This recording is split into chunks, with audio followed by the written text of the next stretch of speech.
정말 요즘에 날씨가 좋으니까 좋죠?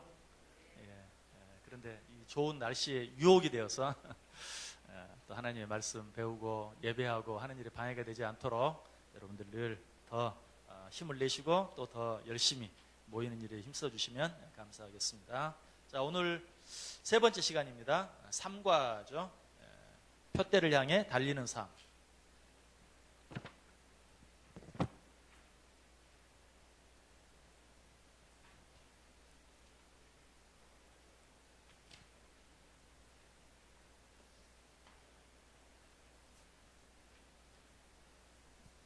표대를 향해 달리는 삶. 자, 본문 먼저 봅니다. 빌립보서 3장 1절에서 14절. 빌립보서 3장 1절에서 14절. 자, 한 절씩 교독합니다. 제가 먼저 1절 읽습니다. 끝으로 나의 형제들아 주 안에서 기뻐하라. 너희에게 같은 말을 쓰는 것이 내게는 수고로움이 없고 너희에게는 안전하니라.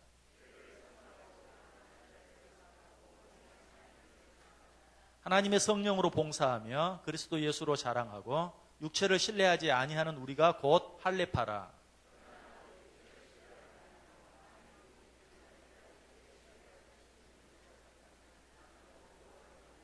나는 8일 만에 할례를 받고 이스라엘 족속이요 베냐민 지파요 히브리인 중에 히브리인이요 율법으로는 바리새인이요.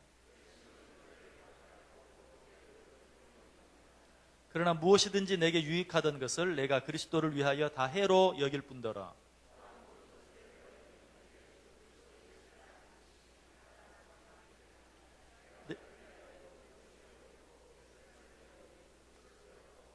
그 안에서 발견되려 함이니 내가 가진 의의는 율법에서 난 것이 아니요 오직 그리스도를 믿음으로 말미암은 것이니 곧 믿음으로 하나님께로부터 난 의라.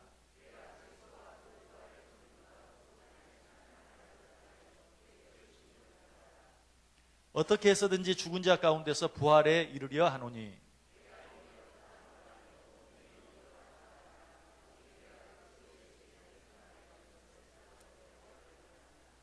형제들아 나는 아직 내가 잡은 줄로 여기지 아니하고 오직 한 일 즉 뒤에 있는 것은 잊어버리고 앞에 있는 것을 잡으려고.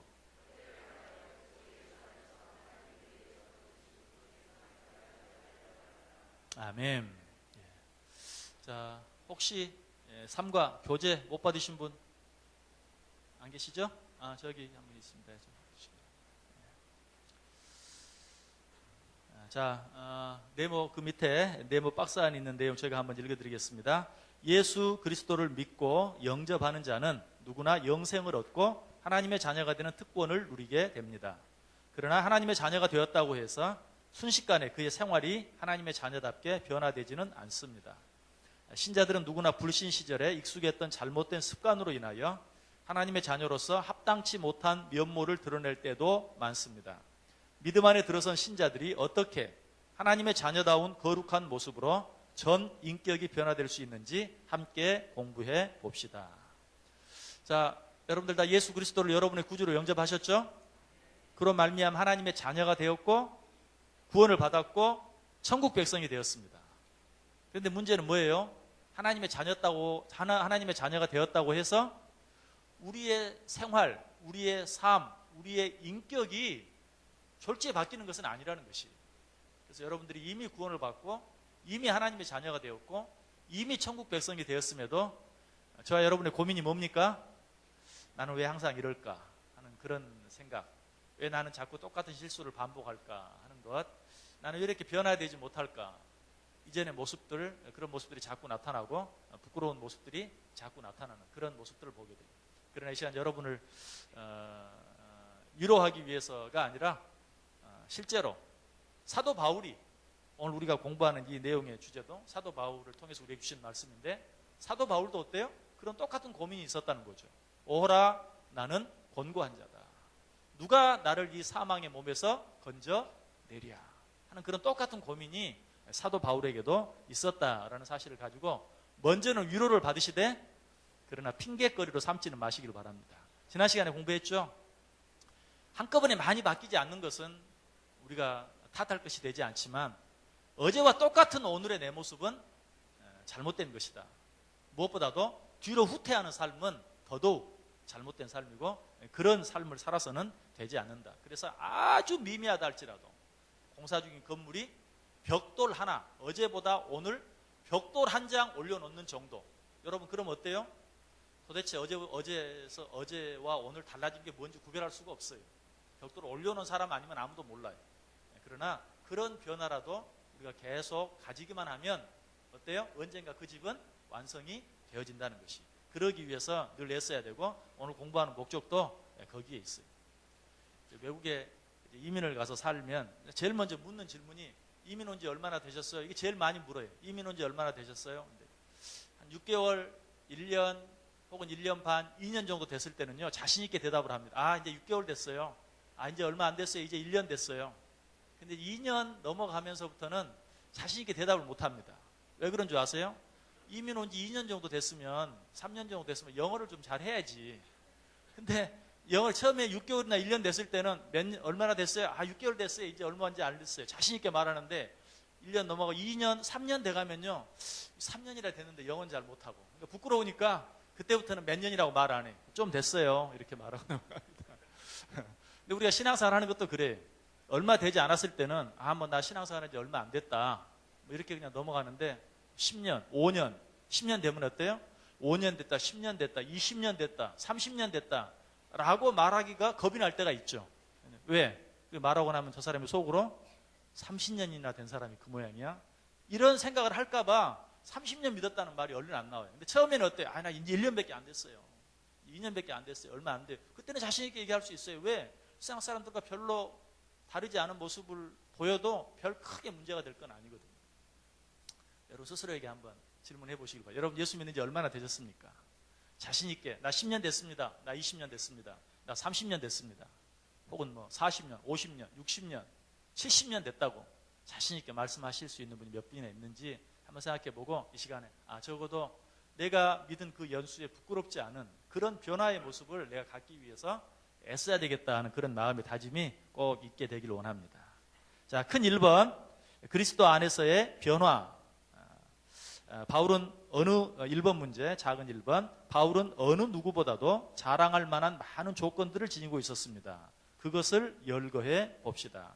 자, 오늘 본문 4절, 5절, 6절 우리 다 같이 다시 한번 읽습니다. 시작. 그러나 나도 육체를 신뢰할 만하며 만일 누구든지 다른 이가 육체를 신뢰할 것이 있는 줄로 생각하면 나는 더욱 그러하리니 나는 8일 만에 할례를 받고 이스라엘 족속이요 베냐민 지파요 히브리인 중에 히브리인이요 율법으로는 바리새인이요 열심으로는 교회를 박해가고 율법의 의로는 흠이 없는 자라. 자, 여기 보면 바울의 자랑할 만한 것들이 거기 나와 있어요. 8일 만에 할례를 받았다든지 이스라엘 족속이라든지 베냐민의 지파라든지 히브리인 중에 히브리인이라든지 율법으로는 바리새인이라든지 등등 여러 가지 자랑거리가 나오는데요. 자, 이것을 혈통적으로 물려받은 것 그리고 노력해서 얻은 것 두 가지로 한번 나누어서 자, 바울의 이 자랑거리 가운데 혈통적으로 물려받은 것은 어떤 것이 있죠? 8일 만에 할례를 받은 것. 여러분 이것도 혈통적으로 물려받은 것 가운데 하나예요. 얻은 것 가운데 하나예요. 왜냐하면 할례를 받는데 여러분이 성경을 자세히 보면 할례를 받는데 할례를 받는 시기가 다 달라요. 예를 들면 이스마엘 같은 경우는 13살에 할례를 받았어요. 13세가 되면 할례를 받았다라고 나오고요. 이삭은 난지 8일 만에 할례를 받았어요. 또 정확하게 나이를 알 수 없지만 성인이 되었을 때 또 할례를 받은 그런 모습도 볼 수 있어요. 왜 그런가?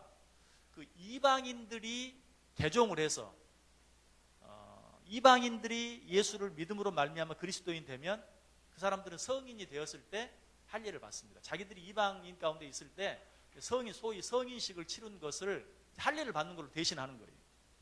그리고 이스마엘의 후예, 여러분 이스마엘이 누군지 잘 아시죠? 아브라함이 하나님께서 이삭을 주시겠다고 약속을 하셨는데 아들이 생기지 않으니까 종 하갈과 동침해서 낳은 아들이 이스마엘이죠. 이게 이 이스마엘의 후예들, 소위 에돔 족속, 이 이스마엘의 후예들은 어떤가? 13살이 되면 할례를 받아요. 그 이스마엘이 13살에 할례를 받은 것을 본따서 이스마엘의 후예들은 13살에 할례를 받습니다. 그러나 그 뒤에 하나님이 약속하신 것처럼 약속하신 대로 이삭을 주시죠. 그런데 이삭은 역시 하나님의 명령대로 난지 8일 만에 할례를 받게 되는 것이. 그래서 8일 만에 할례를 받았다라는 말의 의미가 뭐예요? 나는 이삭의 후손이다. 이삭의 후손. 그러니까 정통 아브라함과 종 하갈 사이에서 태어난 그런 자녀가 아니고 아브라함과 그 아내 사레 사이에서 태어난 정통 약속의 후손이다. 그러니까 8일 만에 할례를 받았다는 게 자랑거리가 되는 거예요. 우리들 가운데도 그런 게 있을 수 있죠. 뭐냐면 유아 세례를 받은 사람들, 유아 세례를 받은 사람들은 마음속에 나는 태어나면서부터 신앙생활을 했다. 모태 신앙이고 그로 인해서 나는 유아 세례를 받았다 하는 것이 어쩌면 나의 어떤 자랑거리가 될 수도 있는 것이. 여기서 말하면 그런 것이. 지금 바울은 그래서 나는 8일 만에 할례를 받았다라고 이야기하고요. 그 다음 또 혈통으로 물려받은 것도 어떤 게 있을까요? 이스라엘 족속이다. 그렇죠. 이거 이스라엘 족속은 뭐 혈통적이 아니고 자기가 노력해서 얻을 수 있는 것이 아니죠. 이스라엘 족속이다. 이것은 나는 하나님의 선민으로 태어났다. 하나님의 선택받은 백성으로 태어났다 하는 것을 이야기합니다. 또 이 베냐민의 지파다라는 것은 이스라엘 지파 가운데 몇 지파가 있었죠? 12지파가 있었죠. 12지파 가운데 마지막 끝까지 유다 민족을 배반하지 않은 마지막 지파가 베냐민 지파예요. 그래서 12지파 가운데도 베냐민 지파 그러면 굉장히 자랑스럽게 생각을 하는 그런 지파였습니다. 그러니까 지금 바울은 어때요? 나는 8일 만에 할례를 받은 정통 아브라함과 사라 사이에서 태어난 약속의 후손이요. 8일 만에 할례를 받았고 또 이스라엘 족속이고 그리고 그 지파 가운데서도 최고로 사랑받고 또 귀하게 여김을 받았던 베냐민 지파다 하는 것을 지금 내세우고 있는 것이. 요즘에 이제 아이들은 예전에는 저는 뭐 유치원을 못 다녔어요. 그래서 유치원은 내세울 게 없는데 이제 하차 우리 젊은 세대, 우리 자녀들 세대는 유치원 어디 나왔냐 이런 얘기도 많이 한다고 그러는데 요즘 세대들은 이제 유치원도 아니고 뭐라고 그러죠? 너 어느 산후조리원에서 너 어느 산후조리원에서 조리를 받았냐 이게 이제 자랑거리가 되는 우스운 얘기잖아요. 그런데 사실은 지금 사도 바울이 이야기하고 있는 이런 것들 나도 자랑할 자랑거리로 따지면 이런 자랑거리들이 많이 있다라는 것인데 사실은 그것이 그렇게 뭐 자랑할 만한 그런 내용은 아닌데 지금 그런 것들을 자랑거리로 삼았었다라고 고백하고 있어요. 자, 그렇다면 이것과 반대로 노력해서 얻은 혈통적으로 얻은 것이 아니라 지금 바울이 말하는 그런 자랑거리 가운데 노력해서 얻은 것은 어떤 것이 있죠? 예? 건강한 육체? 거기 건강한 육체가 안 나와 있잖아요.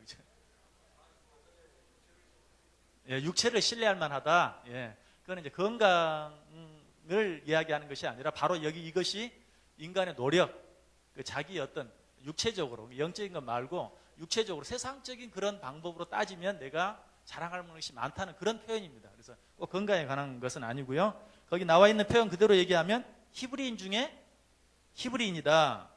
뭐 히브리인이라는 것은 결국은 그것도 하나의 족속, 혈통적인 것인데 그게 왜 노력에서 얻은 것인가? 이것도 히브리인 중에 히브리인이다라는 말은 히브리인 가운데서도 아까 서두에 처음에 얘기했던 것처럼 히브리인과 이방인 사이에서 태어난 히브리인도 있어요. 그런데 자기는 한 번도 그런 이방인의 피가 섞이지 않은 순수 히브리인의 혈통이다 하는 것을 이야기했기 때문에 이것은 어때요? 혈통적인 것보다는 노력을 해서 그러니까 피가 섞이지 않도록 예를 들어 나는 절대로 이방인과는 결혼하지 않는다 하는 그런 어떤 순수 혈통 가운데서 태어난 그래서 어떻게 보면 혈통적인 그런 것이라고 말할 수도 있지만 그러나 이방인과 절대 결혼하지 않으려고 하는 그런 어떤 노력으로 말미암아서 얻어진 것이기 때문에 노력에서 얻은 것이다 라고 말할 수 있어요. 그 다음에 또 뭐가 있죠? 율법으로는 바리새인이다. 그렇죠. 율법으로는. 그러니까 이 말은 무슨 말이에요? 율법적으로 흠이 없다. 율법을 잘 지켰다. 도덕적으로나 윤리적으로나 나는 흠이 없다. 큰 실수를 저지르지 않았다 하는 그런 의미죠.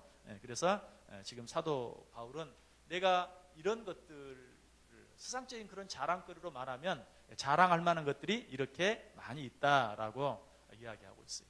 자, 우리가 이제 변화에 대해서 공부하려고 하면서 내가 얼마나 변화되었는가, 많이 변화되었는가, 많이 변화되지 못했는가 확인할 수 있는 하나의 기준. 어떻게 확인하면 좋을까요? 지금 바울의 뭐에 대해 생각해 보았죠? 바울의 뭐에 대해서? 자랑거리들에 대해 생각해 봐. 자랑거리, 그죠? 여러분들이 얼마나 변화되었는가 하는 것을 생각해 보려면 내 속에 자랑거리들이 얼마나 많이 남아있는가 생각해 보시면 돼요. 그래서 여러분들 속에 아직도 이런 뭐 혈통적인 것이든 내가 노력해서 얻은 것이든 자랑거리가 많이 있으면 그만큼 나는 덜 변화된 것입니다. 좀 더 변화되어진, 다른 말로 하면 좀 더 성숙되어진 사람이라면 자랑할 것이 없어야 돼요. 그리고 우리가 신앙적으로 성숙해 간다는 것은 자랑거리가 줄어드는 거예요. 그러면 자랑거리가 줄어들고 대신 무엇이 생겨야 되는가? 자, 2번 보세요. 자, 2번 문제 읽습니다. 그리스도를 만난 이후 바울은 이 모든 자랑들을 어떻게 여기게 되었습니까? 그리스도를 만난 이후 바울은 이 모든 자랑들을 어떻게 여기게 되었습니까? 자, 7절, 8절, 9절 같이 읽습니다. 그러나 무엇이든지 내게 유익하던 것을 내가 그리스도를 위하여 다 해로 여길 뿐더러 또한 모든 것을 해로 여김은 내 주 그리스도 예수를 아는 지식이 가장 고상하기 때문이라. 내가 그를 위하여 모든 것을 잃어버리고 배설물로 여김은 그리스도를 얻고 그 안에서 발견되려 함이니. 제가 9절 앞부분까지 읽었는데요. 그 안에서 발견되려 함이니. 자, 그리스도를 만난 이후에 바울의 이전의 자랑거리들이 이제는 뭘로 여겨진다고요? 해로 여겨지고 배설물로 여겨집니다. 이제는 자랑거리였어요. 자기에게 유익이 되는 것이었어요. 그런데 이제는 그것이 해로 여겨지고 배설물처럼 여겨지게 된다. 자, 그렇게 된 이유가 뭘까요? 왜 그렇게 됐을까요? 이제는 그렇게 자랑스럽던 것이 이제는 배설물처럼 여겨져요. 똥처럼 여겨져요. 배설물처럼 이렇게 세련되게 말하는 데 실감이 덜 나요. 예전에는 그렇게 자랑거리처럼 여겨지던 것이 이제는 그야말로 똥덩어리에 불과합니다. 누가 내놓기도 부끄러워. 그런 것이 되고 말았다. 왜 그랬을까요? 그렇죠. 그리스도 예수를 아는 지식이 가장 고상을 의미합니다. 이전에 귀하게 생각했던 것보다 더 귀한 것, 더 고상한 것을 알게 되었어요. 발견하게 되었어요. 여러분, 이것이 중요한 것이 내가 이전에 같이 있던 것들을 내가 쉽게 포기할 수 있는 것이 아니에요. 그러기 위해서는 어때요? 그것보다 더 귀한 것을 만나야 돼요. 그것보다 더 귀한 것을 발견해야 돼요. 성경에 그런 비유가 나오죠. 어떤 비유죠? 밭에 감추인 보화의 비유. 야, 우리 성경 한번 찾아보죠. 마태복음 13장 44절에서 46절. 마태복음 13장 44절에서 46절.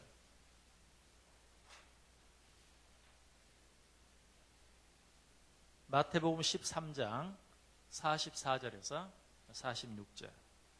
자, 같이 읽습니다. 천국은 마치 밭에 감추인 보화와 같으니 사람이 이를 발견한 후 숨겨두고 기뻐하며 돌아가서 자기의 소유를 다 팔아 그 밭을 사느니라. 또 천국은 마치 좋은 진주를 구하는 장사와 같으니 극히 값진 진주 하나를 발견하며 가서 자기의 소유를 다 팔아 그 진주를 사느니라. 아멘. 자, 여기 한 사람이 밭에 감추인 보화를 발견하고 어때요? 지금까지 내가 가장 귀하게 여겼던 소유를 아낌없이 팔고 그 보화를 샀다. 그 밭을 사버렸어요. 또 진주 하나를 발견하고 역시 자기의 모든 소유를 팔아서 그 진주를 샀다. 왜? 지금까지 자기가 그렇게 귀하게 여기던 자기의 모든 소유보다 더 귀한 것을 발견했어요. 자, 그런데 그와 정반대의 이야기가 있죠. 무엇이 더 귀한지를 알지 못해서 구원의 기쁨을 얻지 못하고 되돌아가 버린 한 사람 있죠. 누구죠? 부자 청년이죠. 예, 역시 성경을 한번 찾아보겠습니다. 마태복음 19장 21절과 22절. 마태복음 19장 21절과 22절. 예, 마태복음 19장 21절 22절. 시작. 예수께서 이르시되 내가 온전하고자 할진대 가서 내 소유를 팔아 가난한 자들에게 주라. 그리하면 하늘에서 보화가 내게 있으리라. 그리고 와서 나를 따르라 하시니 그 청년이 재물이 많음으로 이 말씀을 듣고 근심하며 가니라. 아멘. 자, 거기 보면 내가 온전하고자 할진대. 여기서 온전하고자 할진대 라는 말은 어떻게 보면 네가 구원을 얻기를 원한다면, 네가 영생을 얻기를 원한다면, 이 부자 청년이 물었죠. 어떻게 해야 영생을 얻을 수 있습니까? 그런데 네가 영생을 얻기를 원한다면, 구원을 얻기를 원한다면 네가 가진 모든 소유를 팔아라 그랬는데, 아직 이 사람은, 이 청년은 어땠어요? 그 영생의 가치, 구원의 가치를 알지 못했어요. 그래서 자기의 소유를 팔지 못했던 것이에요. 여러분, 우리가 무엇인가 이전에 자랑거리로 여겼고 내가 가장 귀하게 여겼던 것을 배설물처럼 해로 여길 수 있기 위해서는 내가 노력해서 되는 게 아니라 그보다 더 귀한 것을 발견할 수 있어야 돼요. 자, 여기서 우리가 변화되기 위해서는 어떻게 해야 되는가? 이전에 알고 있던 것보다, 이전에 내가 생각했던 것보다 더 귀한 어떤 가치를 발견해야 돼요. 그걸 발견하면 저절로 바뀌어지는 것이. 그래서 지금 저와 여러분도 사실 왜 여기 모여있는가? 그 가치를 발견하기 위해서 이 자리에 모여있는 것이. 그래서 혹시라도 우리가 계속하는 그런 공부들, 이런 것들을 통해서, 어떤 말씀들을 통해서 이전에 알지 못했던 어떤 귀한 가치를 내가 발견하게 되면 그만큼 내가 바뀌어지고 변화되게 되는 것이다. 오늘 사도 바울이 이처럼 이전에 자랑거리를 해로, 배설물로 여길 수 있었던 것은 더 나은 가치, 더 귀한 가치를 발견했기 때문에. 그러므로 우리가 변화된 삶을 살기를 원한다면 세상 사람들이 여기 귀하게 여기는 그 어떤 가치보다 더 귀한 가치를 찾기 위해서 애써야 돼요. 자, 두 번째, 사도 바울이 이전에 귀한 것들을 해로, 배설물로 여길 수 있었던 또 하나의 이유는 무엇인가? 계속해서 뭐라고 말하죠? 그리스도를 얻고 그 안에서 발견되기 위해서라고 이야기하고 있는 것을 보죠. 그리스도를 얻고 그 안에서 발견되기 위해서. 이 말을 쉽게 말하면 무슨 말이냐면, 이제는 사람의 눈에 잘 보이기 위해서 사는 것이 아니라 하나님의 눈에 잘 보이기 위해서 산다. 여러분, 우리의 삶이 바뀌려면요, 사람의 눈을 의식하는 것이 아니라 하나님의 눈을 의식하게 될 때 비로소 우리가 변화를 경험하게 됩니다. 우리가 성숙하게 돼요. 사람의 눈을 의식하는 자리에서 바뀌어서 하나님의 눈을 의식하게 될 때, 사도 바울은 여기서 이 두 가지, 첫 번째는 더 나은 가치를 발견함으로 말미암아서, 두 번째는 예수 그리스도 안에서 발견되기 위해서, 하나님의 눈에 뜨이는 자가 되기 위해서. 이전에는 사람의 눈을 의식하면서 살았는데 이제 하나님의 눈을 의식하면서 사는 그런 삶을 살게 되었을 때 비로소 그의 삶이 바뀌어지게 되고 변화되어지게 되고, 이전에 귀하게 여겼던 것들이 해로 여겨지고 배설물처럼 여겨지는 그런 변화를 경험하게 되었다. 자, 그리고 나서 이제 그 다음 문제, 그 대신 이전에 혈통적으로 얻은 여러 가지 자랑거리들, 자기가 노력해서 얻은 여러 가지 자랑거리들 대신 그는 무엇을 자랑하게 되었습니까? 자, 3절 누가 한번 큰 목소리로 읽어봐 주세요.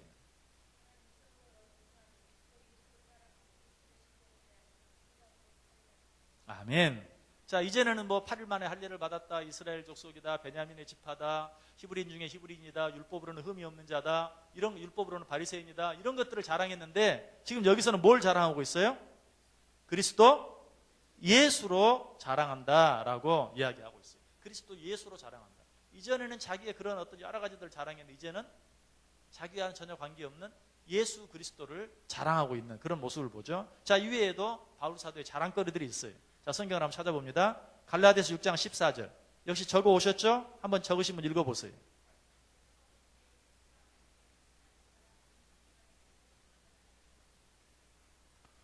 다른 구절인 것 같은데요.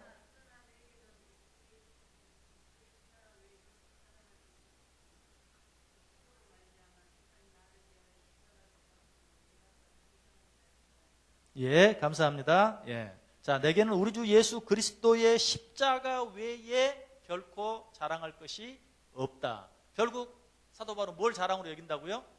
예수 그리스도의 십자가만을 자랑으로 여기게 되었다라고 얘기하고 있어요. 뭐 오늘 본문 3절에 나와 있는 것과 거의 같은 것이 예수 그리스도로 자랑하고, 그리고 갈라디아서 6장 14절에 예수 그리스도의 십자가를 자랑한다. 자, 한 구절 더 보세요. 자, 고린도후서 11장 30절. 여러분 교재에 안 적어져 있죠? 고린도후서 11장 30절. 신약성경 298페이지에 있습니다. 고린도후서 11장 30절. 아멘. 예. 자, 내가 부득불을 자랑할진데 이번에 뭘 자랑해요? 약한 것을 자랑해요. 자, 그래서 이제 여기서 왜 이런 것들을 우리가 생각해 보냐면 내가 변화되었는가 안 변화되었는가 또 내가 얼마나 변화되었는가 하는 것은 자, 내 속에 바울이 이전에 자랑하던 자랑거리가 내 속에 있는가 아니면 바울이 변화된 후에 자랑거리로 삼은 그런 자랑거리들이 내 속에 있는가 여러분이 이제 한번 생각을 해봐야 돼요. 8일 만에 할례를 받았다는 것, 이스라엘 족속이라는 것, 베냐민 지파라는 것, 그리고 히브리인 중에 히브리인이라는 것, 율법으로는 바리새인이라는 것, 어떤 그런 자랑거리가 내 속에 있는지, 그런 자랑거리가 내 속에 있다면, 그런 자랑거리가 아직도 내 속에 많이 남아있다면 나는 어떤 상태라고요? 변화되지 못한 상태, 성숙하지 못한 상태. 그러나 내 안에 예수 그리스도가 정말 자랑하고 싶고 또 예수 그리스도의 십자가 외에는 내 자신이 내놓을 것이 아무것도 없고 그 십자가의 은혜가 아니었더라면 내가 어떻게 되었을까 하는 그런 마음, 예수 그리스도의 십자가만 자랑하고 싶고 무엇보다도 이제는 내 강한 걸 자랑했어요. 내가 남보다 나은 걸 자랑했어요. 그러나 이제는 나의 약한 것, 부족한 것. 왜? 정말 나의 약하고 부족한 그것으로 인해서 하나님의 사랑과 예수 그리스도의 은혜가 내게 임하게 된 것을 내가 알기 때문에 이제는 나의 약한 것을 자랑할 수 있는. 여러분 어떻습니까? 여러분이 과거에 혹시 어떤 실패했던 경험이나 큰 잘못을 저질렀던 그런 것들 남들에게 쉽게 말할 수 있어요, 없어요? 말하기 어렵죠. 근데 그것을 말할 수 없다는 거, 말하기 어렵다는 건 결국 뭘 말합니까? 아직도 그 상처에서 벗어나지 못한 거예요. 그 상처가 완전히 치유되지 않았어요. 그러나 그 상처가 완전히 치유된 사람은 어떻습니까? 그거를 오히려 이제 여러분들이 많은 사람들이 연단에 서서 강의하고 특별한 강의들 하는 사람 보세요. 자기가 잘한 거 이야기하는 사람 별로 없어요. 그런 건 별로 도움이 안 돼요. 오히려 자기가 잘못했던 것, 실패했던 것, 실수했던 것들 그런 것들을 이야기할 때 더 많은 사람들이 감동을 받는. 그래서 강의 100도시인가요? 그런 프로그램 있죠. 그런 데 보면은 정말 우리에게 감동이 되는 것은 그 자기의 약한 것들과 부족했던 것과 과거의 실수들을 이야기하는 것이죠. 자, 여러분들 속에 여러분들의 약한 것, 부족한 것들이 얼마나 이제는 자랑스럽게 느껴지는지 한번 생각해 보세요. 진정으로 성숙한 사람은 자기의 약한 부분들을 내놓을 수 있고 그것을 가지고 오히려 다른 사람을 격려할 수 있고 다른 사람을 권면할 수 있는 바로 그 상태가 성숙한 사람이에요. 여전히 그 자기의 잘한 것과 자기의 강한 것만 자랑하고 싶은 사람이 있다면 그 사람은 아직도 어린아이와 같은. 여러분 그렇잖아요. 어른들도 어린아이 같은 어른들이 있죠. 애들 자랑하는 것처럼 그냥 애들이 가진 거 가지고 나 이거 있다 하고 자랑하는 것처럼 어른도 꼭 그러면 어때요? 그건 어린아이 같은 거죠. 우리 신앙생활도 영적인 생활도 마찬가지. 자기의 강한 것을 자랑하는 것은 어린아이 같은 것이에요. 그러나 자기의 약한 것을 자랑할 수 있는 그리고 그것으로 인해 감사할 수 있는 그것 때문에 하나님 앞에 한 번 더 엎드리고 기도할 수 있는 바로 그 사람이 변화된 사람이고 성숙한 사람이다. 우리가 그런 자리까지 나아갈 수 있어야 된다. 그래서 바울은 이제 예수 그리스도를 자랑하고 예수 그리스도의 십자가를 자랑하고 자기의 약한 것을 자랑하는 그런 모습을 보게 돼요. 그것이 바로 변화된 모습이다. 자, 세 번째 문제. 바울은 율법을 통하여 의롭게 되려고 부단히 노력했었습니다. 그러나 바울이 소유한 완전한 의는 무엇을 통하여 얻게 되었습니까? 아까 바울의 자랑거리 가운데 율법으로는 바리새인이다. 정말 율법을 지키기 위해서 너무나 애를 쓴 그래서 거의 완벽하게 율법을 지켜낸 사람이었어요. 바울은 이처럼 율법을 통해서 의롭게 되려고 노력했어요. 그러나 그가 정작 의를 얻은 것은 무엇을 통하여 얻게 되었는가? 자, 9절 누가 한번 크게 읽어주실래요?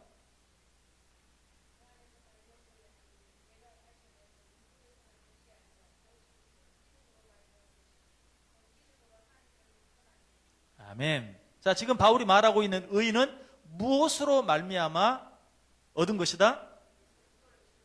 그리스도를 믿음으로 말미암아. 우리 지난 시간에 너무 많이 이야기했어요. 자기의 행위, 자기의 노력, 자기의 선행으로 말미암은 것이 아니라 율법으로 말미암은 것이 아니라 그리스도를 믿음으로 말미암은 것이다. 자, 여러분이 의롭다 함을 얻은 것, 여러분이 하나님의 자녀 된 것, 여러분이 천국 백성 된 것, 예수 그리스도를 믿음으로 말미암아 된 것인 것 믿으십니까? 예. 여러분 그 사실을 우리가 확실하게 알고 인정할 수 있어야 돼요. 자, 그 사실을 확실히 알고 인정하는 자는 어때요? 이전에 자기 육신적인 것들 자랑하지 않아요. 자랑할 수가 없어요. 여기에서 의를 얻게 되었다라고 말 크게는 물론 구원이죠.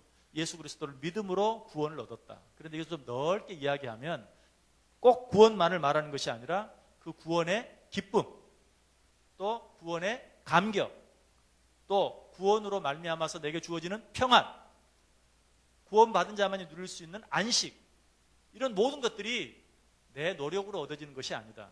무엇으로? 예수 그리스도를 믿음으로 말미암아 얻어진 것이다. 여러분, 이 사실을 꼭 알아야 돼요. 여러분들 기쁨을 누리며 살기를 원하세요? 평강을 누리며 살기를 원하십니까? 참 안식을 얻기를 원하세요? 그것이 오직 예수 그리스도를 믿는 믿음 안에서 얻어지는 것인 것을 분명히 알아야 돼요. 그것이 내 노력으로 얻어지는 게 아니에요. 내 노력으로 얻어지는 사람은 더 힘들 수밖에 없고 더 지칠 수밖에 없어요. 그런 사람은 어떻게 보면요, 예수 안 믿는 사람보다 더 불쌍해요. 왜 그런 줄 아세요? 예수 안 믿는 사람은 도덕적으로 윤리적으로만 살면 마음이 편안해요. 근데 우리는 거기다가 도덕적으로 윤리적으로도 잘 살아야 되지만 성경적으로도 잘 살아야 돼요. 성경이 얼마나 두꺼워요. 성경이 얼마나 많은 계명들이 있어요. 그러니까 세상 사람들보다 우리는 더 힘들어. 여러분, 그런 삶은 그리스도인으로 참 기쁨을 누릴 수 없어요. 그래서 우리의 의가 내 노력으로 얻어지는 것이 아니라 예수 그리스도를 믿는 믿음으로 말미암아 얻어진 것이라는 사실을 믿고 감사하며 살 때 비로소 세상 사람들이 아무리 노력하고 애써도 얻을 수 없는 참 기쁨과 평안과 안식과 자유함을 얻고 누리며 살게 된다는 사실이에요. 그래서 우리는 이 사실을 꼭 알아야 돼요. 내가 나 된 것은 내 노력으로 된 것이 아니다. 내가 나 된 것은 바울 사도의 고백처럼 하나님의 은혜로 된 것이다. 하나님의 사랑으로 된 것이다. 내가 하나님의 자녀 된 것, 예수 그리스도를 믿음으로 된 것이다 하는 사실을 분명히 알 때, 그때 내 안에 참 자유함이 있어요. 평안함이 있어요. 자, 똑같은 말이지만 다시 다음 문제, 3번의 두 번째 문제. 이 완전한 의는 근본적으로 누구에게서 난 것입니까? 누구에게서 난 것입니까? 아까 읽었던 9절 끝부분에 보면 오직 그리스도를 믿음으로 말미암은 것이니 곧 믿음으로 하나님께로부터 난 의라. 하나님께로부터 난 의라. 여러분, 이것이 중요한 이유가 무엇입니까? 하나님의 은혜로 말미암아, 믿음으로 말미암아 내게 주어진 그 의는 나의 실수나 잘못으로 말미암아 빼앗길 수 있는 것이 아니라는 사실이에요. 이것이 중요해요. 이렇게 말씀드릴 때마다 참 조심스러워요. 왜? 그러면 아무렇게나 살아도 되겠네, 이런 말이 꼭 나올 것 같아서. 그러나 그렇지 않아요. 은혜로 그 귀하고 놀라운 것들을 받은 자들은 절대로 아무렇게나 살 수 없는 것이, 오히려 더 나은 삶을 살기 위해서 애를 써야 되는 것이죠. 우리 지난 시간에 그래서 우리 성역 구절을 하나 읽었는데 오늘 다시 한번 읽어보겠습니다. 자, 에베소 2장 8절 9절. 네, 다 써오셨죠? 에베소 2장 8절 9절 다 같이 읽습니다. 시작. 너희는 그 은혜에 의하여 믿음으로 말미암아 구원을 받았나니 이것은 너희에게서 난 것이 아니요 하나님의 선물이라. 행위에서 난 것이 아니니 이는 누구든지 자랑하지 못하게 함이라. 아멘. 너희는 그 은혜에 의하여 믿음으로 말미암아 구원을 받았으니 이것은 너희에게서 난 것이 아니요 하나님의 선물이라. 행위에서 난 것이 아니니 이는 누구든지 자랑하지 못하게 함이라. 여러분, 우리의 주어진 구원이 하나님의 은혜로 말미암아 주어졌다는 그 사실로 인해서 우리는 그러면 함부로 살아도 되겠네, 죄를 더 지어도 되겠네, 절대 그럴 수 없다는 것이. 오히려 하나님 앞에 더 감사하면서 찬송하면서 하나님의 뜻에 더 합하게 살기 위해서 애쓰며 살아가는 것, 그것이 그리스도인으로서 더 합당한 삶인 것을 우리 분명히 이야기해 주고 있습니다. 자, 이것은 너무나 당연하죠. 자, 어떤 내가 가게에서 돈을 주고 물건을 샀어요. 내가 그 물건을 산 주인에게 잘해야 될 의무가 있습니까? 없죠. 왜? 내 돈 주고 내가 샀는데 뭐. 그렇죠. 물론 그렇다고 함부로 하면 안 되겠지만 잘해야 될 의무는 없어요. 정당한 대가를 치렀기 때문에. 그런데 우리가 구원을 어떻게 얻었어요? 은혜로, 하나님의 선물로. 누가 나에게 선물을 줬어요. 선물을 받은 사람은 어때요? 선물을 준 사람에게 잘해야죠. 감사해야죠. 그렇죠? 구원을 선물로 받았어요. 구원은 행위로 얻는 게 아니라 선물로 받았어요. 그렇기 때문에 그러면 함부로 해도 되겠네요. 말이 안 되는 거예요. 구원을 선물로 받았기 때문에 더 하나님께 잘해야 된다. 더 하나님 뜻에 합당한 삶을 살아야 된다. 이것이 오늘 말씀 우리에게 가르쳐주는 교훈입니다. 자, 네 번째 문제 보겠습니다. 세상에서 유익했던 자랑이 그리스도를 믿는 데 방해가 되었기 때문에 버려야 했던 경험에 대해 이야기해 봅시다. 한번 이야기해 보시길 바랍니다. 여러분 가운데 뭐 어렸을 때부터 믿었든지 아니면 중간에 믿었든지 내 안에 믿음이 생기면서 이전에 정말 귀했던 것, 내가 자랑스럽게 여겼던 것, 버린 것이나 포기한 것이 있으면 한번 얘기해 보세요. 나는 이것을 버렸습니다. 나는 이것을 포기했습니다. 한번 얘기해 보십시오. 자신이 없습니까? 틀림없이 많은 것들을 포기했을 텐데 혹시 친구, 믿기 전에 친구들 포기한 분 안 계십니까? 한번 손 들어보세요. 없어요? 예, 우리 전홍길 장모님. 예. 또 없습니까? 이 부분은 많이 있을 것 같은데. 이전에 안 믿을 때 친구 참 재밌었어요. 좋았어요. 만나면 재밌고. 근데 예수 믿고 나서 만나니까 도움이 안 돼. 영적으로 자꾸 손해만 나고 믿음이 자꾸 손해 나는 것 같고. 그래서 나 더 이상 그 친구 안 만날래. 여러분 그것도 바로 이전에 귀하게 여겼던 것을 포기하는 것입니다. 혹시 돈 더 잘 벌 수 있는데 예수 믿고 돈은 그냥 적당히 벌고 신앙생활 차려야지. 예, 예, 예, 예, 예, 예, 예. 그렇죠. 예, 바로 그런 것들이죠. 예. 주일 성수하는데 방해돼서 주일 성수하면 분명히 그만큼 돈을 더 벌 수 있는데 인간적인 계산으로는 틀림없이 그렇죠. 그럼에도 불구하고 예배하고 신앙생활에 방해돼서 문을 닫고 아예 그냥 또 그것을 또 직장 같으면 그냥 포기해버리기도 하고 하는 그런 일이 있을 수 있죠. 또 뭐 재밌게 하던 취미생활 같은 거 이런 거 포기한 분 안 계십니까?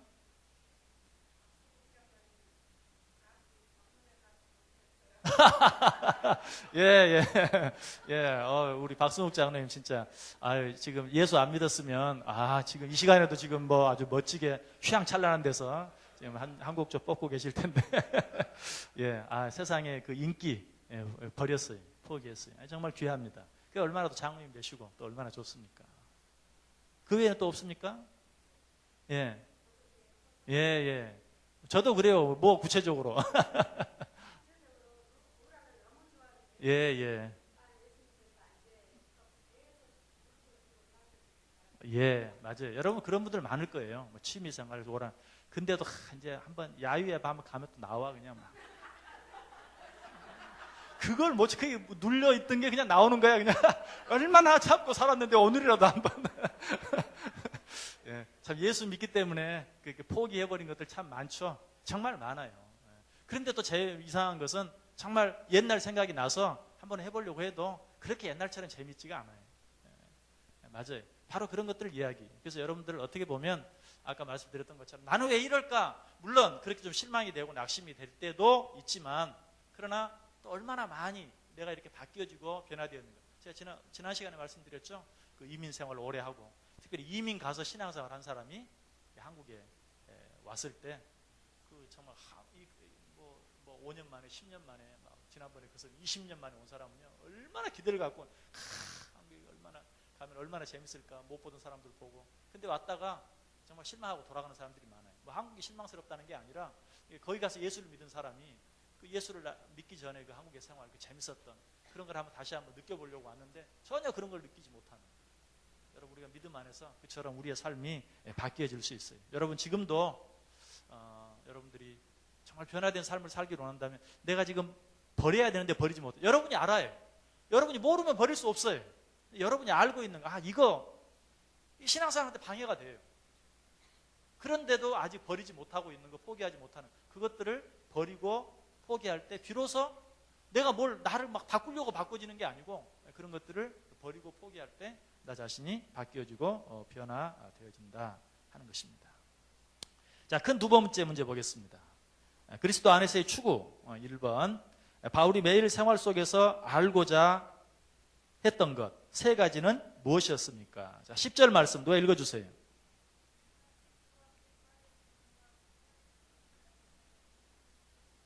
예. 자, 거기 보면 첫 번째 뭘 알기를 원했어요? 그리스도를 알기를 원했어요. 첫 번째, 내가 그리스도를 알기를 원했고, 두 번째는 부활의 권능을 알기를 원했다. 그리고 세 번째는 고난의 참여함을 알고자 하였다라고 얘기하고 있어요. 바로 이 세 가지를 알기 위해서 애썼어요. 그리스도를 알기 위해서 애썼고, 부활의 권능을 알기 위해서 애썼고, 그 고난에 참여하기 위해서 애를 썼다. 자, 두 번째 문제 보세요. 이들 각각을 우리의 생활 속에 어떻게 적용할 수 있습니까? 뭐 그리스도를 알기를 원했다. 부활의 권능을 알기를 원했다. 고난의 참여함을 알기를 원했다. 무슨 말인지 잘 이해가 안 되죠? 자, 구체적으로 그리스도를 아는 것. 자, 지금 여러분의 모습이에요. 예수 그리스도가 어떤 분이신가? 성경이 무엇인가? 하나님께서 뭐라고 말씀하시는가? 하는 것을 지식적으로 알기 위해서 애쓰는 것이. 그러니까 요즘 우리말로 하면 성경 공부하기 위해서 애썼다는 거예요. 열심히 읽고, 열심히 듣고, 열심히 배웠다 하는 그런 말이에요. 그러니까 여러분들은 잘하고 있어요. 그리스도를 알기 위해서 애썼다. 지식적으로 하나님을 알기 위해서 애썼다. 두 번째 바울사도가 알기를 원했던 건 뭐죠? 그리스도의 부활의 권능. 이것은 체험적인, 그리고 어떤 구원의 확신, 그리고 하늘나라에 대한 소망, 이런 것들을 더 알기 위해서 정말 구원의 기쁨과 감격이나 이런 것들을 체험적으로, 지식적으로만이 아니라 체험적으로 알고 더 깊이 확신하고 그리고 더 소망을 가지고 살기 위해서 애쓰는 그런 것을 말해요. 여러분, 구원은 우리의 노력으로 이루어지는 것이 아니지만 우리는 늘 이런 것, 구원의 기쁨과 감격을 체험적으로 느끼기 위해서, 구원의 확신을 가지고 어떤 일에도 흔들리지 않는 구원의 확신을 가지기 위해서 우리는 애쓰고 노력할 수 있어야 돼요. 그래서 아까 그리스도를 아는 것이 성경 공부하는 것이라고 말한다면 이 그리스도의 부활 또는 부활의 권능, 이런 것들은 우리가 더 늘 기도 생활 하기를 힘쓰는 그런 모습. 또 찬양하는 것도 마찬가지예요. 여러분, 기도, 우리가 흔히 말하는 찬양을 곡조 있는 기도다. 또 기도는 곡조 없는 찬양이다 라고 말하는 것처럼 여러분들이 정말 이 체험적인 그 구원의 기쁨과 감격을 체험하기 위해서는 이 기도 생활, 찬양 생활을 힘써야 돼요. 이미 이전에 성경 공부하면서 여러 번 말씀을 드렸는데 여러분들 가운데 기도가 중요하다는 것은 잘 알아요. 그리고 기도하기를 위해서 애쓰는 사람은 참 많아요. 그런데 찬양의 은사가 있는 사람이라면 몰라도 그렇지 않은 사람들은 찬양하기를 위해서 애쓰는 사람은 많지 않아요. 그냥 주어진 시간에 찬양하면 할 만큼 했다라고 생각해요. 그런데 사실은 여러분들이 틀림없이 기도하면서 은혜를 받으신 분도 많이 있겠지만 아마 찬양을 통해서 은혜를 받으신 분도 많이 있을 거예요. 저도 찬양을 통해서 은혜를 많이 받았어요. 그래서 정말 찬양, 이 기도 생활과 찬양 생활, 이것이 그리스도의 어떤 권능을 체험하기 위해서 애쓰는 그런 신앙 생활의 모습 가운데 기도하고 찬양하기를 위해서 힘쓰는 것이 필요합니다. 자, 세 번째로 뭘 알기 위해서 애썼다고 그랬죠? 고난에 참여함을. 이거는 뭘까요? 이거는 어떤 그 삶에 있어서 구체적으로 실천한, 내가 지식적으로 배우고 그리고 은혜를 받아서 감정적으로 느끼고 한 것들을 어떻게 내 삶에 적용하는, 고난에 구체적으로 참여하는, 이건 뭘 통해서? 봉사나 섬김, 이런 것들을 통해서 그리스도의 고난에 구체적으로 참여하는 것입니다. 그래서 여러분, 이 세 가지는 그리스도를 아는 것, 그리스도의 부활을 아는 것, 그리고 고난에 참여함을 아는 것, 이것은 신앙생활의 삼위일체라고 말할 수 있어요. 그리스도를 아는 것을 지, 그리고 부활의 권능을 아는 것은 정, 그리고 그리스도의 고난에 참여하는 것, 의, 지, 정, 의. 지식적으로 알고 감정적으로 느끼고 체험하고 그리고 그것을 삶에 실천하는. 사도 바울도 뭐 그렇게 하나님의 큰 은혜를 받아서 저절로 사도 바울이 된 게 아니고 이런 노력을 했어요. 지적으로 알기 위한 노력, 감정적으로 알기 위한 노력, 그리고 행위적으로, 의지적으로 결단하고 실천하기 위해서 애쓰는 그런 노력을 통해서 바울이 바울 될 수 있었다는 것이죠. 여러분들이 정말 그리스도인다운 그리스도인이 되기 위해서 이 세 가지 노력을 해야 돼요.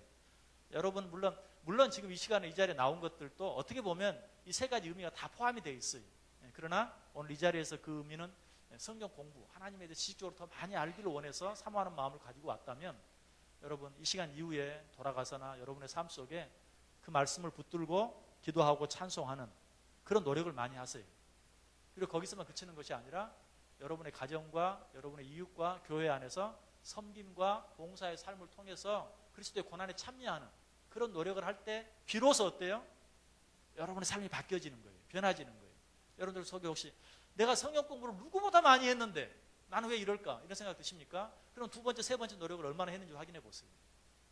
내가 성경 공부도 많이 하고 기도도 많이 하고 찬송도 많이 하고 근데 왜 나는 이럴까? 그러면 그리스도의 고난에 참여하기 위해서 내가 얼마나 애를 쓰고 노력했는가? 이 봉사와 섬김을 삶을 살기 위해서 얼마나 애썼는가 한번 확인해 보세요. 이 세 가지는 그리스도인의 삶의 삼위일체, 지정의예요.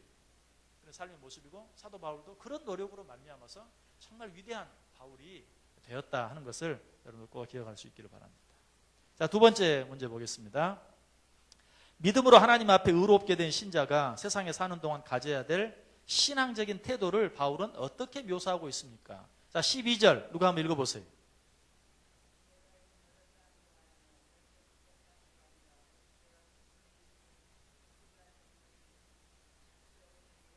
아멘. 자, 여기서 그리스도인다운 삶을 살기 위해서 애쓰는 그런 신앙의 태도를 사도 바울이 뭐라고 표현하고 있어요?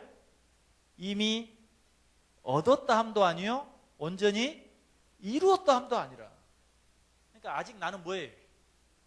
진행형으로서 덜 되었다. 덜 되었다. 진정한 그리스도인의 삶은 나는 아직 덜 되었다. 자, 이게 지난 시간에 제가 이거를 뭐라고 표현했죠? 공사 중. 그렇죠. 예, 잘 기억하고 있어요. 공사 중. 나는 공사 중이다. 이걸 인정해요. 그런데 여러분이 말로만 그렇게 한다고 공사 중인 게 아니에요. 옆에서 쿡 찌르면서 왜 그따위로 그래? 그러면 그냥 팩 하는 거는 그건 아직 내가 공사 중이라는 걸 인정 안 하는 거예요. 공사 중이니까 그렇지. 그렇게 받아들일 수 있어야 되는데 누가 옆에서 말 한마디만 하면 그냥 그것 때문에 뭐 교회를 나오네 안 나오네 뭐 사네 죽네. 이건 공사 중이 아니에요. 공사 중인 사람은 그래 그러니까 먼지도 나고 그러니까 문제도 그러니까 이해해줘. 좀 위해서 기도해줘. 이게 공사 중인 걸 아는 사람이에요. 지금 사도 바울이 그렇게 말하고 나는 이미 얻었다 함도 아니요 온전히 이루었다 함도 아니다. 그리고 예수께 잡힌 받은 것을 잡으려고 달려간다. 자, 14절 말씀이에요.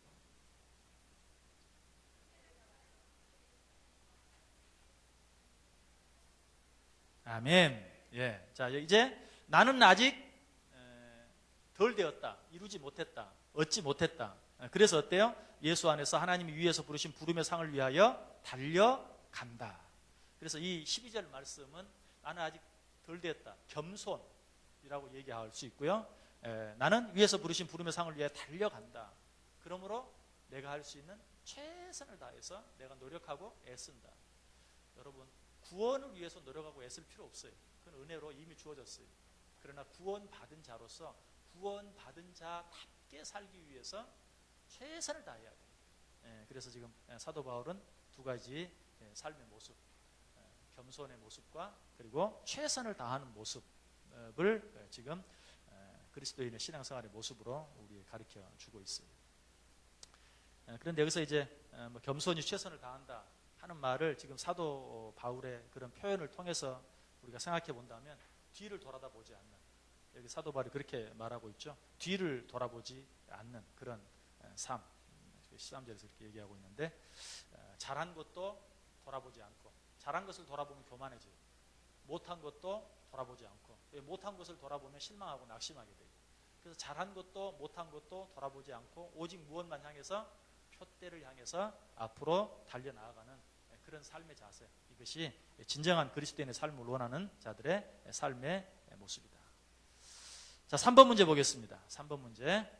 하나님 앞에 의롭게 된 신자로서 과거에 대해서는 어떤 자세를 취해야 합니까? 지금 방금 말씀드렸던 그런 내용인데요. 자, 13절 읽어주십시오.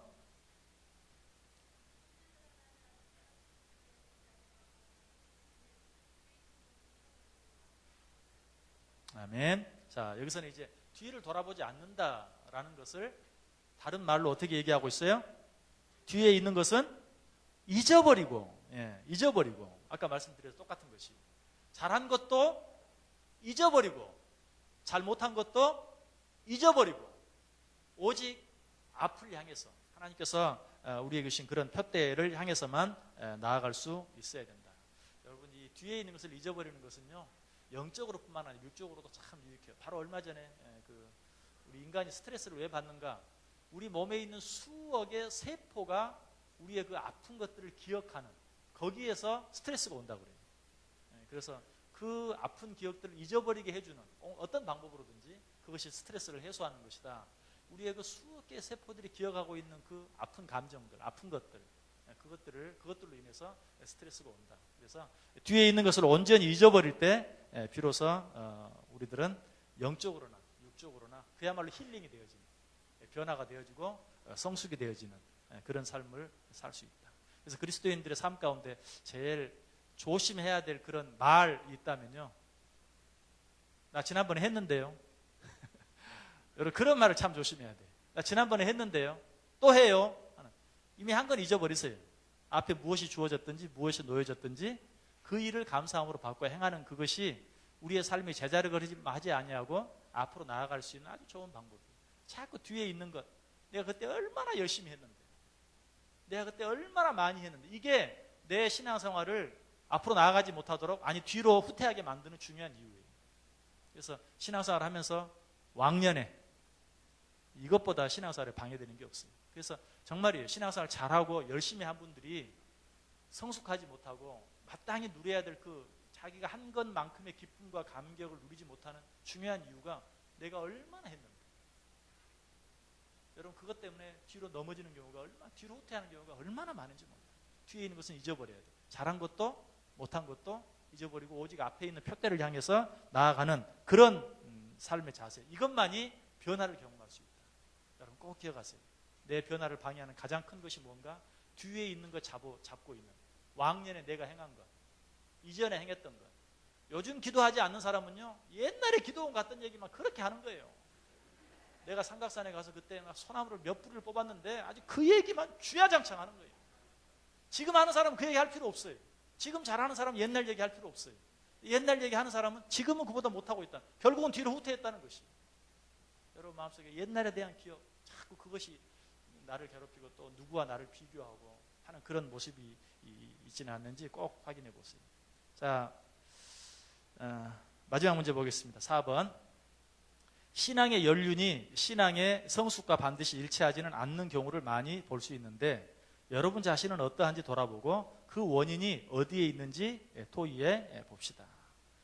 자, 뭐 다 말씀을 드렸어요. 그런데 자, 여러분의 신앙의 연륜, 여러분의 신앙의 나이, 그 나이와 여러분의 삶의 성숙도, 삶의 변화가 일치하지 않는 것 같다면 그 이유가 뭘까? 자, 오늘 공부한 내용을 토대로 이제 알았습니다. 이것 때문인 것 같습니다. 혹시 말하고 싶은 분 계십니까? 방금 여러분들에게 말씀드린 것처럼 뭐 해야 될 걸 뭐 하지 못하고 있어요? 예, 잊어버려야 될 건 못 잊어버리고 있어요. 내가 그때 한 거 그거, 내가 그때 어떻게 했는데, 그게 여러분의 발목을 잡고 있는 겁니다. 또 다르게 표현하면 또 한 가지는 아까 여러분들 뭐 친구도 포기하고 물질도 포기하고 취미도 포기하고 그런 것들로 말미암아 우리가 잘할 수 있는데 여전히 뭐 못하고 있어서 버려야 될 것을 내가 알고 있는데도, 내가 신앙생활 하는데 방해가 되는 게 뭔 줄 알아요. 그 친구 진짜 방해가 돼요. 그런데도 여전히 만나고, 또 어떤 뭐 물질에 대한 그런 욕심이나 마음, 취미생활, 그거 내가 뭐 하려고 하면 꼭 오늘도 성경 공부 뭐 하려고 하는데 그게 자꾸 방해가 되고, 또 좀 더 적게는 뭐 드라마 같은 거, 이런 것도 또 그럴 수도 있죠. 또 어떤 분들은 잠, 그런 것도 또 될 수 있어요. 잠 때문에 뭐 등등 여러 가지. 그 잠 얘기하니까 이 제자들이 예수님이 기도하라고 그러는데 잤잖아요. 그때 예수님이 뭐라고 말했죠? 와서 마음은 온이로되 육신이 약하구나. 근데 사람들이, 잠을 좋아하는 사람들이 꼭 와서 마음은 온인데 육신이 약해요. 여러분 그 얘기는 잠 잔 사람이 하는 얘기가 아니에요. 여러분이 자서 못 오면 적어도 목사가 참 마음은 온인데 육신이 약해서 못 오셨네, 목사가 해주든지 옆에 있는 사람이 다른 사람한테 하는 얘기지, 자기가 자고 마음은 온인데 육신 자기가 잔 사람이 하는 얘기 아니에요. 그 얘기는 예수님이 참 사랑이 많고 온유하시고 자상하시고 배려해 주시길 좋아하고 격려하시길 좋아해서 그렇게 말씀해 주신 건 자기들이 마음은 온유한데 육신이 약해서 못 왔어요. 여러분, 우리가 변화되지 못하는 이유가 뭐예요? 그 원인 우리가 다 알아요. 버려야 될 것 버리지 못하고, 포기하지 못하고, 포기해야 되는데 포기하지 못하고, 잊어버려야 되는데 잊어버리지 못하는 것 때문에 변하지 못하고 바뀌지 못하고 있는 거예요. 인정하십니까? 예. 여러분 꼭 이제 내가 바뀌어야 될 것이 무엇인지, 또 변화되어야 될 것이 무엇인지, 그러기 위해서는 무엇을 잊어버리고 무엇을 버려야 될지 포기해야 될지 마음속에 생각하시고 결단하시길 바랍니다. 오늘 여러분들은 그것이 무엇인지를 알았습니다. 지적인 것을 배웠어요. 또 어떤 분들은 마음속 깊이 느끼기도 했을 거예요. 그러나 지정에서 끝나면 아무 의미가 없어요. 바뀌지 않아요. 바울도 지정뿐만 아니라 의지적인 노력과 결단이 있어서 바울이 됐다고 그랬어요.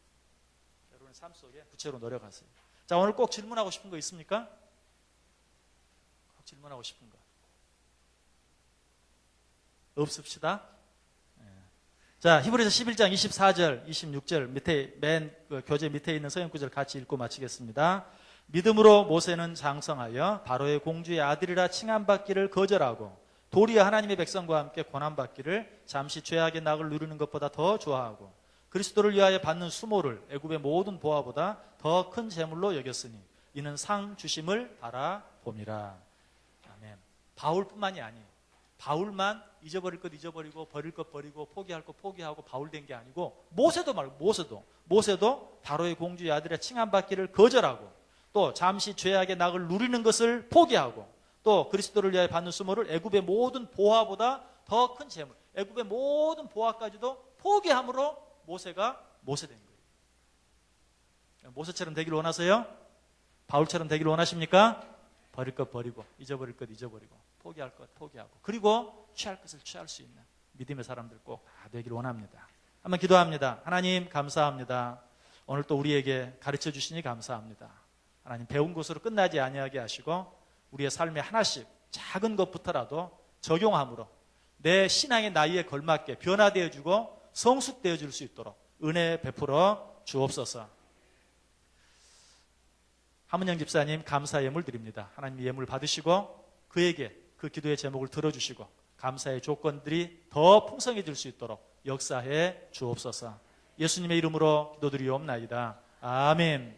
하늘에 계신 우리 아버지여 이름이 거룩히 여김을 받으시오며 나라의 임하옵시며 뜻이 하늘에서 이룬 것 같이 땅에서도 이루어지이다. 오늘날 우리에게 일용할 양식을 주옵시고 우리가 우리에게 죄 지은 자를 사하여 준 것 같이 우리 죄를 사하여 주옵시고 우리를 시험에 들게 하지 마옵시고 다만 악에서 구하옵소서. 대개 나라와 권세와 영광이 아버지께 영원히 있사옵나이다. 아멘.